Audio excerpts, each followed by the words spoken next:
আওয়ামী লীগ আমলে গুম করে শতাধিক হত্যার মামলায় সাবেক মেজর জেনারেল জিয়াউল হাসানের বিরুদ্ধে অভিযোগ গঠনের বিষয়ে আদেশ 14 জানুয়ারি। এদিন অভিযোগ গঠন হলে তার বিরুদ্ধে আদালতে সাক্ষ্য দিতে পারেন সাবেক সেনা প্রধান ইকবাল করিম ভূঁইয়া। এর মধ্যে তদন্ত কর্মকর্তার কাছে জিয়াউল হাসানের বিরুদ্ধে জবানবন্দি দিয়েছেন তিনি। তবে আসামির আইনজীবীদের দাবি, রাষ্ট্রপক্ষের আনা অভিযোগগুলো সত্য নয়। আদালতে রাষ্ট্রপক্ষের দাবি অনুযায়ী বাংলাদেশে গুম ও বিচার বহির্ভূত হত্যার মাস্টারমাইন্ড অবসরপ্রাপ্ত মেজর জেনারেল জিয়াউল আহসান। 2009 থেকে 2016 সাল পর্যন্ত র্যাবে কর্মরত থাকাকালীন শতাধিক ব্যক্তিকে গুম করে হত্যার তথ্য প্রমাণ মিলেছে তার বিরুদ্ধে।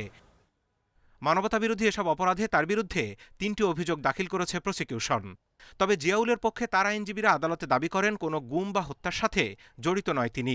টঙ্গীতে সজল হত্যা ও বিডিআর সদস্য নজরুল ইসলামকে হত্যার যে অভিযোগ আনা হয়েছে তা অসত্য বলে আইনজীবীরা বলেন, 2011 সালের এসব মামলায় তখনকার পুলিশ রিপোর্টে কোথাও জিয়াউল আহসানকে দায়ী করা হয়নি। তাছাড়া সুন্দরবনে বনদস্যুদের ক্রসফায়ারের নামে হত্যার সাজানো নাটকের অভিযোগও মিথ্যা বলে দাবি তাদের। গাজীপুর আর কোথায় বরগুনা নাকি বরগুনার যে দুইটা মার্ডার, ওই কেসে কিন্তু যারা ভিকটিম ফ্যামিলি তারা কিন্তু মামলা করেছে, তাৎক্ষণিকভাবে মামলা করেছে।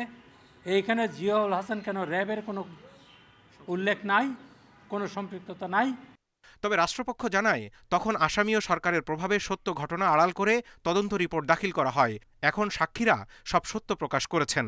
জিয়াউল আহসানের বিরুদ্ধে এরই মধ্যে তদন্ত কর্মকর্তার কাছে জবানবন্দি দিয়েছেন সাবেক সেনাপ্রধান ইকবাল করিম ভূঁইয়া। ফৌজদারি অপরাধ যখনই করা হোক না কেন 100 বছর পরেও তার বিচার হতে পারে।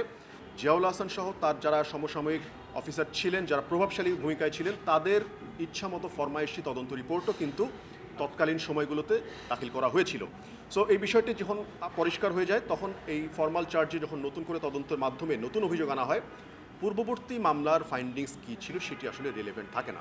এদিকে জুলাই হত্যাযজ্ঞের আরেক মামলায় ওবায়দুল কাদের সহ যুবলীগ ও ছাত্রলীগের 7 গুরুত্বপূর্ণ আসামির বিরুদ্ধে অভিযোগ গঠনের শুনানির জন্য 18 জানুয়ারি দিন ধার্য করেছে tribunal. Zahidul Bashar, Independent News, Dhaka.